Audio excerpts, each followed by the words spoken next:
সকালে বৃষ্টি হচ্ছিল, বৃষ্টি হওয়ার পরে ছাতা পড়লো, মানে প্রচন্ড ডাক পড়তেছিল। আমরা বাসায় ছিলাম, দেখলাম যে কোথাও না কোথাও হয়তো এই ছাতা পড়ছে। এখন জানতে পারলাম যে কলেজের ভিতরে, কলেজের ভিতরে একটি গাছের পাড়ে পড়ছে। সেই গাছ আপনার ফাটিয়ে দুই ভাগ হয়ে গেছে।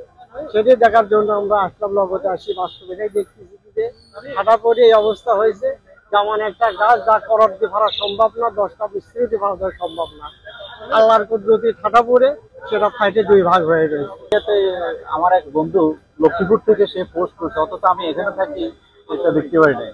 তো আমি সে যে এত দূর থেকে এই কৌতূহলের বিষয়টা দিছে, সেই জন্য আমি কৌতূহল বসত আমি এখানে ইসলাম এটা পরিদর্শন করাতে নেমে এসে বাস্তবতা দেখলাম এবং দেখলাম যে ঘটনাটি সত্যি।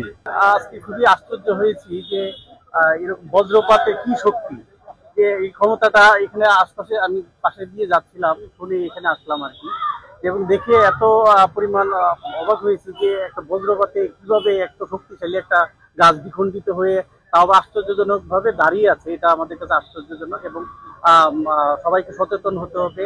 এবার বজ্রপাতে কয়েকদিন আগেও পত্রিকাতে আমরা যে নিউজটা পেলাম যে তুলনামূলকভাবে প্রচুর মানুষ মারা যাচ্ছে। তো সবাইকে সাবধান হতে হবে। আসলে বজ্রপাতের শক্তি সম্পর্কে আমাদের ধারণা খুবই কম।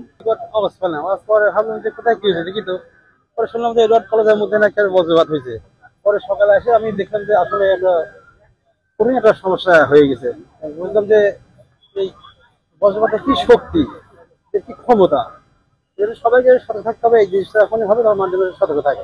আমাদের পাবনাতে সকালে হচ্ছে এডওয়ার্ড কলেজের পদার্থ বিজ্ঞানের বিভাগের সামনে যে বজ্রপাতটা হয়েছে, আসলে আমরা দেখে হতবাক যে একটা গাছের মধ্যে দিয়ে কিভাবে বজ্রপাত ঢুকছে।